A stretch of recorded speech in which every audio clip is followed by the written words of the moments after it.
Imagine if I told you that Russia's most powerful empress still stalks the gilded corridors of her palace, searching desperately for the love letters that could destroy her legacy forever. This isn't Russian folklore or political propaganda. This is documented paranormal activity witnessed by palace guards, historians, and government officials for over 2 centuries.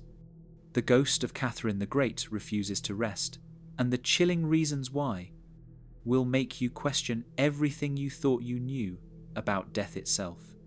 According to eyewitness testimonies and historical records, her restless spirit has terrorized countless individuals who dared enter her private chambers after midnight. But before we dive into these bone-chilling supernatural encounters, we need to understand the scandalous historical events that bound her tortured soul to the Catherine Palace forever. Catherine II, known to history as Catherine the Great, ruled the Russian Empire from 1762 until her death in 1796. Born Sophie Friederike Auguste, this German princess would become one of the most formidable monarchs in European history, expanding Russian territory by over 200,000 square miles and transforming a backward nation into a major European power.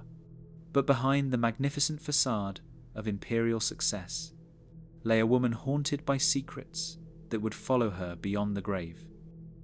The Catherine Palace, located 25 kilometers south of St. Petersburg in the town of Tsarskoye Selo, served as her primary residence during the summer months. This Baroque masterpiece, stretching over 300 meters in length, contained more than 100 rooms adorned with gold leaf, precious stones, and priceless artworks. The palace's famous amber room alone contained over 6 tons of amber panels, earning it the nickname the 8th wonder of the world. Contemporary accounts describe the palace as so magnificent that visitors were often overwhelmed to tears upon entering its halls. According to historical documents from the Russian State Archives, Catherine maintained a private apartment within the palace's east wing, accessible only through a hidden staircase known to few trusted servants. Official records indicate that she conducted her most sensitive correspondence from this secluded sanctuary, including letters to her numerous lovers that contained state secrets and personal confessions that could have toppled governments across Europe. Court historians documented that Catherine was obsessively protective of these letters, personally overseeing their storage in a secret compartment behind what appeared to be an ordinary bookshelf. The Empress's paranoia about these documents intensified during her final years, as documented by her lady-in-waiting, Countess Varvara Golitsina, who wrote in her memoir, "Her Imperial Majesty would spend hours alone in her private chambers, frantically organizing and reorganizing her correspondence, always fearing that enemies might discover her secrets." Historical records from 1796 reveal that Catherine suffered from increasing episodes of anxiety and insomnia, often pacing her private chambers throughout the night, clutching bundles of letters to her chest. What happened next would change everything. On November 9th, 1796, Catherine collapsed in her private water closet, suffering what court physicians diagnosed as a massive apoplectic fit. Contemporary medical accounts suggest she lingered in agony for 18 hours before succumbing to what modern doctors would recognize as a severe stroke. However, official records reveal a disturbing detail that court historians attempted to suppress. When servants discovered her collapsed body, her private chambers had been completely ransacked, with papers scattered across the floor and the secret compartment behind the bookshelf standing wide open. Eyewitness testimony from her personal secretary, Ivan Betskoy, documented that Catherine's final words were not prayers or goodbyes to loved ones, but desperate whispers about the letters and they must not find them. According to Betskoy's official statement, preserved in the palace archives, the dying empress repeatedly attempted to rise from her deathbed, reaching toward her private chambers with trembling hands while muttering incoherently about documents that must be protected at all costs. The immediate aftermath of Catherine's death created chaos within the palace walls.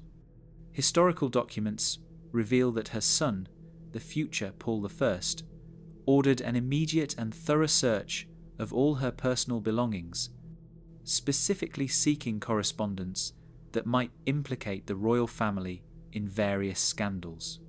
However, according to multiple testimonies from palace staff, many of Catherine's most sensitive letters had mysteriously vanished during the 18 hours between her collapse and death, despite the chambers being under constant guard. Little did anyone know that tragedy was about to strike in ways that defied all natural explanation. The events that followed Catherine's burial would leave a permanent supernatural mark on the Catherine Palace, creating a haunting that continues to terrorize visitors more than 2 centuries later.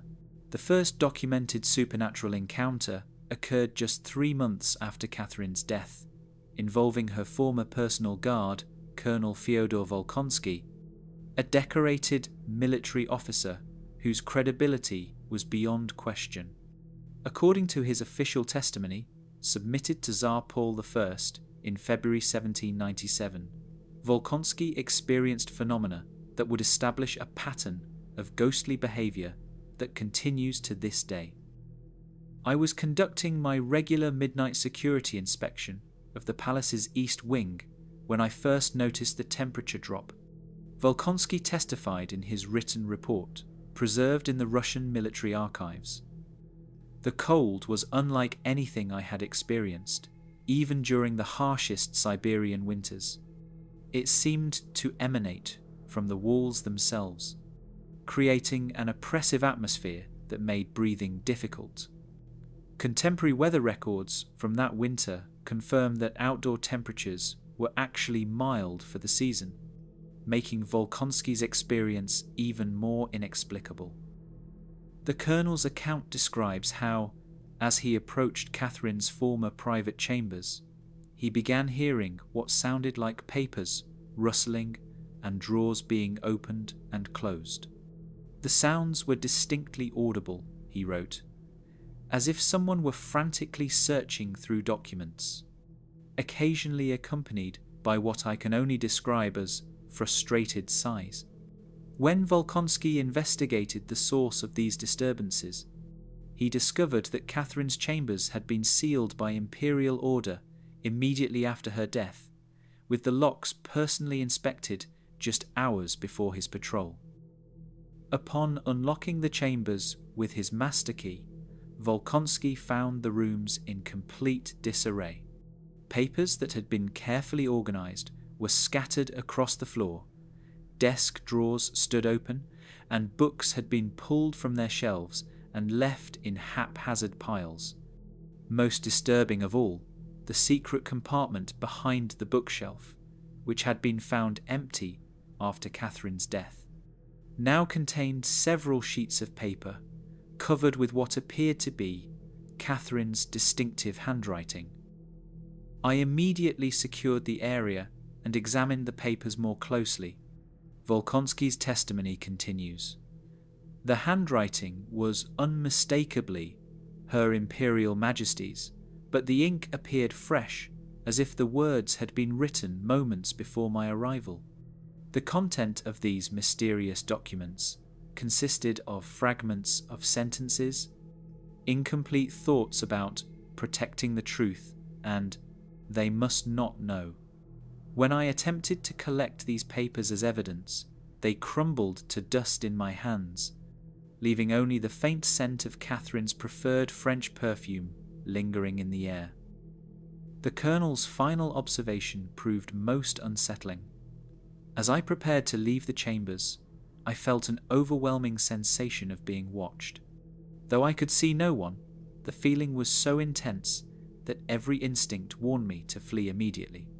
As I reached the doorway, I heard what I can only describe as a woman's voice, speaking in French with Catherine's distinctive accent, saying, "They are still here.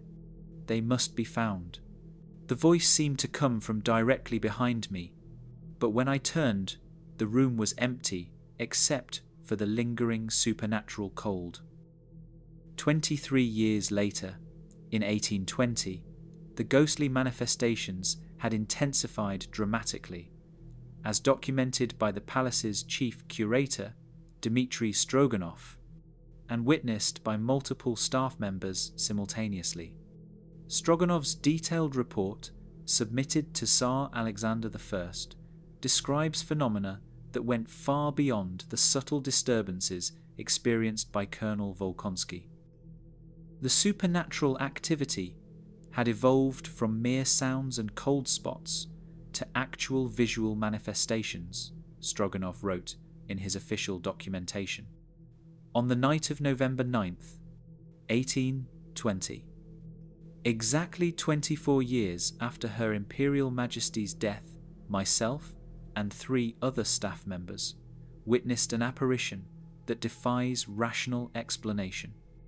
The witnesses included head librarian Pavel Stasov, senior housemaid Elena Volkova, and master locksmith Andrei Petrov, all of whom provided corroborating testimonies that remain in the palace archives.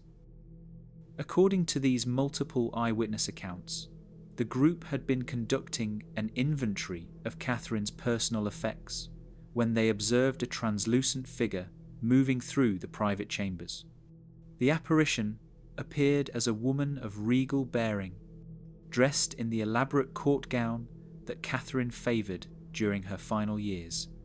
Stroganov testified. Her face was clearly recognisable as that of the late Empress, though her expression conveyed an urgency and desperation that we had never observed during her lifetime. Head librarian Stasov's testimony provides additional chilling details.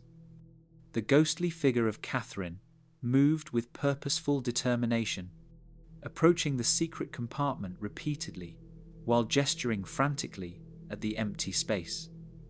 Her mouth moved as if she was speaking, but no sound emerged.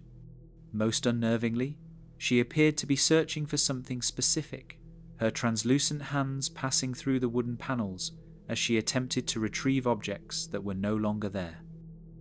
The housemaid Elena Volkova's account adds disturbing sensory elements. The air became so cold that our breath formed clouds, despite the evening being pleasantly warm. The scent of Catherine's perfume grew overwhelming, accompanied by the metallic taste of fear in our mouths. Most terrifying was the sound, a low, mournful wailing that seemed to come from the walls themselves, expressing a grief so profound that it brought tears to our eyes involuntarily. Master locksmith Petrov, whose practical mind made him the most skeptical witness, provided perhaps the most compelling testimony. "I have worked with locks and mechanisms my entire life, understanding their logical function. What I witnessed that night violated every natural law I thought I understood. The ghost of Catherine repeatedly attempted to open drawers and compartments, and though her hands passed through the physical objects, the drawers began opening and closing by themselves, as if responding to her ghostly commands. The encounter reached its climax when the apparition suddenly turned toward the group of witnesses, according to all 4 testimonies. Her Imperial Majesty's ghost looked directly at us, with eyes that conveyed both recognition and desperate pleading. Stroganov wrote, "In that moment we heard her voice clearly, speaking in French as she had in life. Les lettres, où sont les lettres? Ils ne doivent pas savoir la vérité. The letters, where are the letters? They must not know the truth." Contemporary French language experts who examined these testimonies confirmed that the phrases were grammatically correct and consistent with Catherine's documented speech patterns. More disturbing was the discovery that immediately after this encounter, several previously unknown documents were found scattered throughout the private chambers, written in Catherine's hand, but dated years after her death. The incident concluded with what witnesses described as an explosion of supernatural energy. Every piece of furniture in the room shook violently, Petrov testified. Books flew from their shelves, and papers whirled through the air as if caught in a hurricane. The temperature dropped so severely that frost formed on the windows, despite the autumn warmth outside. Then, as suddenly as it began, everything stopped. The room fell into absolute silence, and the ghostly figure of Catherine simply faded away, leaving only the lingering scent of roses and an overwhelming sense of unfinished business. The most dramatic and terrifying supernatural encounter occurred in 1863 during the reign of Alexander II, involving renowned historian Professor Mikhail Pogodin and imperial archivist Count Sergei Sheremetev. Their experience, documented in official government records and Pogodin's personal memoir, represents the most detailed and intense ghostly manifestation ever recorded at the Catherine Palace.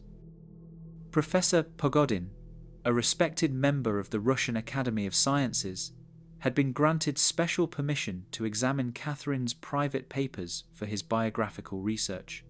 Count Sheremetev, as the palace's official archivist, accompanied him as a witness and guide. According to their joint testimony submitted to the Imperial Commission for Historical Research, their encounter with Catherine's ghost lasted over 2 hours and involved direct communication between the living and the dead. We had been working in Catherine's private study until well past midnight, Pogodin wrote in his memoir, when we became aware of a presence that seemed to fill the room with an energy both majestic and terrible. The very air seemed to thicken, becoming difficult to breathe, while the temperature plummeted so rapidly that ice crystals began forming on our inkwells. Count Sheremetev's parallel account confirms these atmospheric changes, adding that their oil lamps began flickering despite the absence of any drafts. The apparition of Catherine materialized gradually, beginning as a faint shimmer near her private desk, before solidifying into a figure so lifelike that both men initially mistook her for a living person. Her Imperial Majesty appeared exactly as she had in her final portrait, Sheremetev testified, wearing the elaborate blue silk gown with diamond decorations that she favoured for state occasions. But her face bore an expression of such anguish and desperation that it immediately became clear we were witnessing something beyond the natural world. Professor Pogodin's scholarly training led him to document every detail of Catherine's ghostly appearance. Her skin possessed a translucent quality that allowed the candlelight to pass through her form, yet her features remained perfectly defined and recognizable. Most remarkable were her eyes. They retained the intelligence and commanding presence that had characterized her in life, but now burned with an urgency that was both compelling and terrifying. The ghost of Catherine began speaking immediately upon full manifestation, addressing both men in fluent French, as documented in their testimonies. Messieurs les savants, she said, her voice carrying the same authoritative tone she had used when addressing foreign ambassadors. You seek knowledge of my reign, but there are truths that must remain buried forever. Both witnesses noted that her voice seemed to come from everywhere at once, filling the room without echoing. Count Sheremetev's account describes how Catherine's ghost then began revealing the location of hidden documents that official searches had never discovered. She moved with fluid grace to various locations throughout the chamber, pointing to seemingly solid walls and floor stones, while explaining in detail how she had concealed her most sensitive correspondence. Behind the third panel from the window, she instructed, beneath the loose stone near the fireplace, within the hollow leg of my writing desk. These places hold the letters that could topple kingdoms and destroy reputations that span generations. Professor Pogodin attempted to take notes during this supernatural revelation, but discovered that his ink refused to flow properly in the ghostly presence. Every time I tried to record her words, he wrote, "The ink would freeze in my pen or disappear entirely from the page." It became clear that Catherine's spirit was selectively controlling what information could be preserved for posterity. The encounter took a dramatic turn when Catherine's ghost began revealing the true circumstances of her death. According to both witnesses, she explained that her final collapse had not been natural, but had been precipitated by the discovery that several of her most compromising letters had been stolen by unknown enemies. "I died not from illness," the ghostly empress declared, "but from the terror of knowing that my secrets would be used to destroy everything I had built for Russia." Most chilling of all was Catherine's explanation of why her spirit remained earthbound. Sheremetev's testimony records her exact words: "Death cannot release me while those letters remain hidden from my protection." Each document contains the power to rewrite history, to transform allies into enemies, and reveal truths that would shatter the foundations of European diplomacy. Until I can ensure they are properly secured or destroyed, I am bound to wander these chambers for all eternity. The supernatural encounter reached its terrifying climax when Catherine's ghost began to demonstrate her otherworldly powers. She gestured toward the secret compartments she had revealed. Pogodin wrote, "And the wooden panels began opening by themselves, revealing caches of letters that glowed with an ethereal light. As we watched in amazement and terror, the documents began floating through the air, organizing themselves into neat piles, while Catherine's spirit examined them with obvious relief." The final moments of the encounter left both men forever changed. "Catherine turned to us one last time," Sheremetev testified, her ghostly form beginning to fade as dawn approached. "Tell the world of my achievements," she commanded, "but swear upon your souls that you will never reveal the locations I have shown you tonight. Some secrets are too dangerous for the living to possess." As her figure disappeared entirely, we felt a crushing weight of responsibility settle upon our shoulders, knowing that we had become guardians of mysteries that could alter the course of history itself. The ghost of Catherine the Great represents more than mere supernatural phenomena. Her restless spirit embodies the eternal struggle between public legacy and private truth. For over 2 centuries, her ghostly presence has guarded secrets that she believed were too dangerous for history to remember, demonstrating a devotion to duty that transcends even death itself.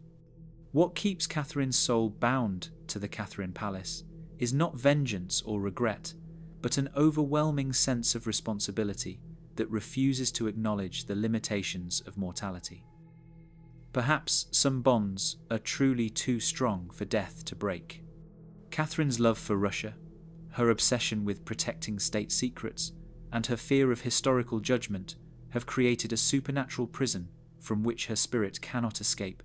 The letters she desperately seeks to protect may hold the power to rewrite European history, or they may simply represent the private thoughts of a woman who understood that her personal weaknesses could undermine her political achievements. The next time you visit the Catherine Palace, remember that you walk through halls where the past refuses to remain buried. Every creaking floorboard, every unexpected cold draft, every moment when you feel inexplicably watched might be evidence that Russia's most powerful empress still rules her domain from beyond the grave. What would you do if you encountered those desperate eyes, heard that commanding voice asking about missing letters, or found yourself entrusted with secrets that could change history. Perhaps the most terrifying aspect of Catherine's ghost is not her supernatural power, but the crushing weight of responsibility. She represents the knowledge that some mysteries are too dangerous for the living to solve, yet too important for the dead to abandon.